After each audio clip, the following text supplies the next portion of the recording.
What's up guys, welcome back to the channel. A few weeks ago, I made a video on what you should do if you're under $10,000 in net worth. And a lot of you guys messaged me and said, well, what if I have more than 10K? I'm doing too good for that video. What should I do? All right, Mr. or Mrs. Fancy Pants, I see you. In this video, we're gonna be focusing on every single one of you that has a net worth under 50K, and we'll talk about what steps you need to take to hit the 50K level and beyond. That way, you can enjoy the sweet, sweet taste of going out to sushi once per week or lasagna or whatever your heart desires. But what you might actually find is that once you hit a net worth of 50K and beyond, it's quite addicting to grow your money and maybe you just don't ever eat out again, just saying. All right, so today's video assumes you already have the fundamentals of the 10K video under your belt, but the first step in today's video is to still focus on saving, but also start investing. Saving is still gonna be your #1 priority on your way to 50K in net worth, but then getting your money to work for you is also a huge step at this stage. If you save $6,000 per year or $500 a month for 6 years and you get a rate of return of 10% investing that, you will actually have $50,923. You'll notice that 71% of that total will be comprised of savings and 29% will be from the interest you gain from the investing itself. The point is that your first 50K will mostly come from saving and being smart with your money. We're going to talk about how to do that in detail today, but basically you just want to be accumulating more money slowly. But that also means that we should be investing because of that 50K total that I showed you earlier, 29% came from investing gains. So it's on your way to this 50K in net worth number that you should be opening up a brokerage account or a retirement account like an IRA or a Roth IRA and start contributing to it and investing. Now, there are two big reasons we want to invest. First, we want our money to work for us, and having cash in the bank doesn't really offer you much of a return anymore.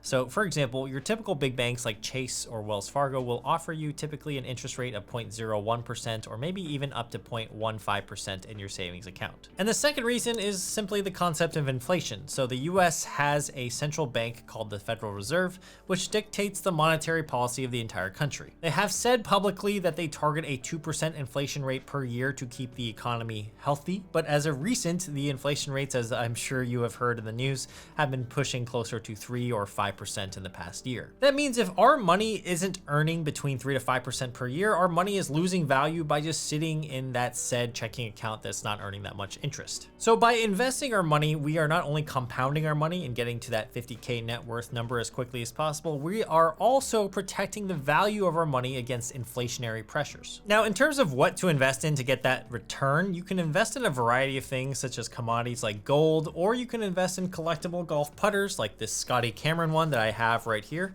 I think I bought this like 10 years ago, and honestly, it hasn't really touched a golf course quite yet, but you could also invest in that, but you probably don't want to do this. What you actually want to do on this channel, which is what we like to do, is invest in the stock market. Now, the most popular investment within the stock market is simply just investing in an S&P 500 index fund. The S&P 500's average annualized return since adopting 500 stocks into the index in 1957 is around 10.26% according to Investopedia. So you can reasonably expect to get around a 10% return in the stock market historically, and that's before taxes. So if you really wanted to round down, you could say an average of 8% per year. You also don't have to deal with trying to find a buyer for, let's say, your collectible Scotty Cameron putter like I'd have.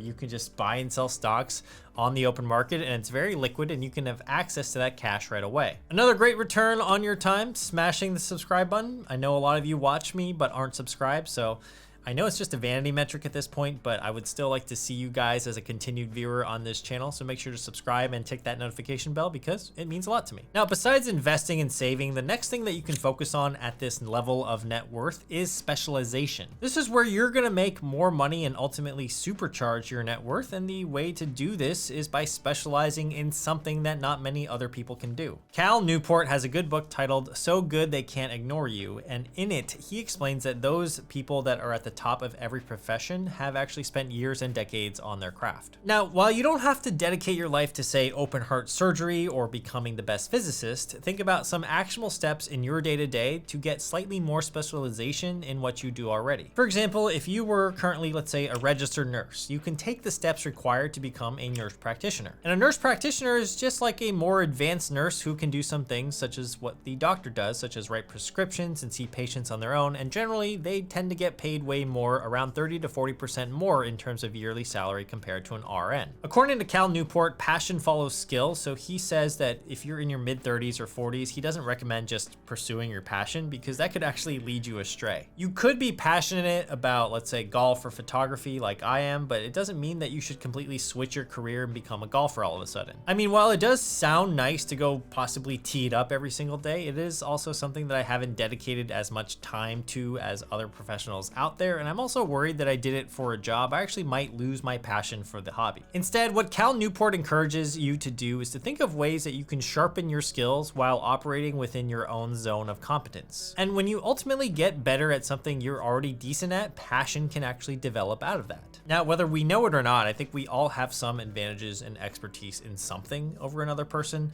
So if you think about all your friends and your family, there's got to be things that you are naturally better at than they are, simply because you've been doing it more than them or doing it longer than them. I would say to try to lean into the things that you are better at and ultimately sharpen your skills, and economically speaking, your earnings should go up over time. The next step you need to take on your way to 50K net worth is that you are allocating your money optimally. I made a video on the 7 best places your money should go when you get paid, and I will link that down below. But the idea here is that whenever you do get paid, there should be some sort of hierarchy in how your money flows. I don't think I'm going to repeat all the steps in this video, but the general idea is that you should be taking care of your necessary expenses first, such as the expenses you need to live, minimum payments on debt, and your emergency fund, and then you can focus on investing and actually growing your wealth. In terms of how to allocate any extra funds you do have towards investing, the order should be the following. First, 401k contributions up to your employer match. If your employer offers you a match, you always want to take advantage of this. Second, IRA and Roth IRA contributions. Make sure to max out the Roth IRA or the IRA if you can. And then third, you can go back to maxing out your 401k, or optionally, you can invest in a taxable brokerage account. Lastly, we just want to make sure our automations are set up correctly. So whenever you do get paid, do you have an automatic withdrawal that's set up in place to route to appropriate locations? So here's how I personally do it. When I get paid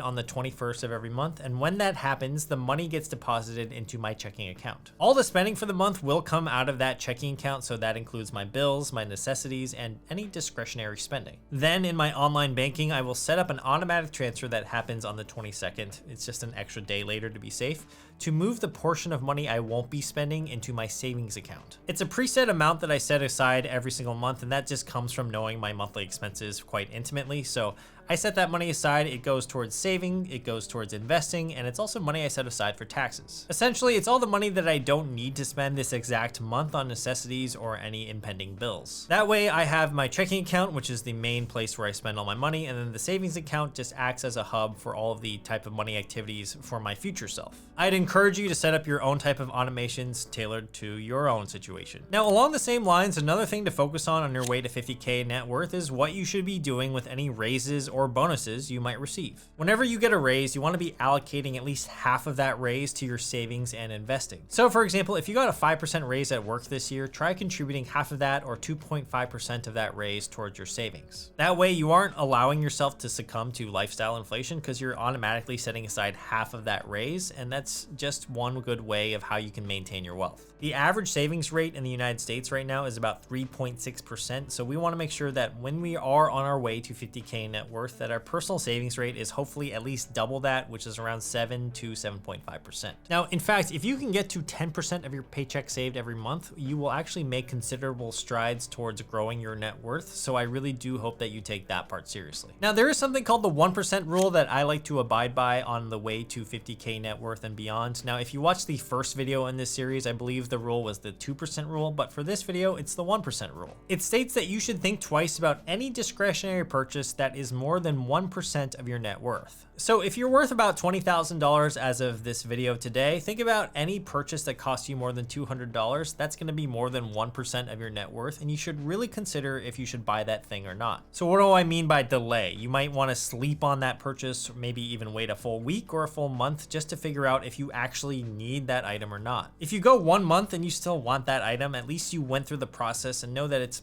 a purchase that you actually want to make. In general though, I think this rule is really great for those in the 20 to 50K net net worth range because this will keep your spending in check, but also because of the time value of that 1% of your net worth. For example, let's pretend you have a net worth of 20K and you make a $200 purchase, aka 1% of your net worth every single month. That's the equivalent of $2,400 per year, or about 12% of your net worth. If you invested that same $2,400 compounded over 40 years in the stock market, you'd have 52K in 40 years. Now, of course, this is just a super extreme example, but it highlights the time value of money and the opportunity cost that money has. Since a lot of the friction for making your first 50 or your first 100K are in the beginning, we want to make sure we're keeping an eye on any purchase that could actually derail our progress. Now, eventually, as your net worth passes 50K and eventually into the six figures, we can relax this rule a little bit and spend a little bit more freely, but hopefully by then the habit of putting your bigger purchases under a microscope will be a habit that you already have. Once you've established an investing cadence and habit, it is at this level or at this stage that you can possibly consider investing, let's say 1 to 5% of your total investable assets into something with more higher risk or higher upside. So alternative assets, riskier ETFs, or for example, some individual stocks that you have a strong thesis in.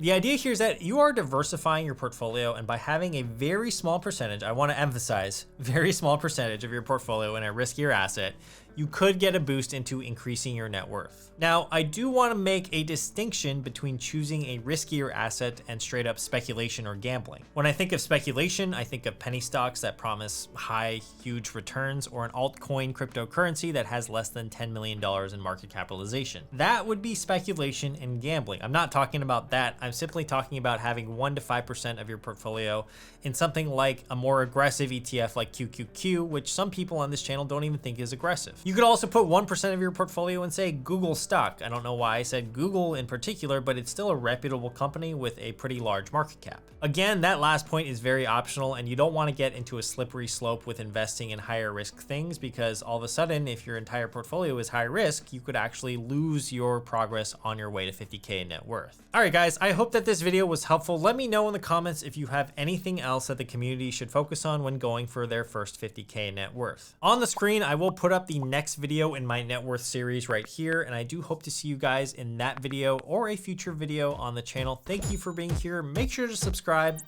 All right, peace.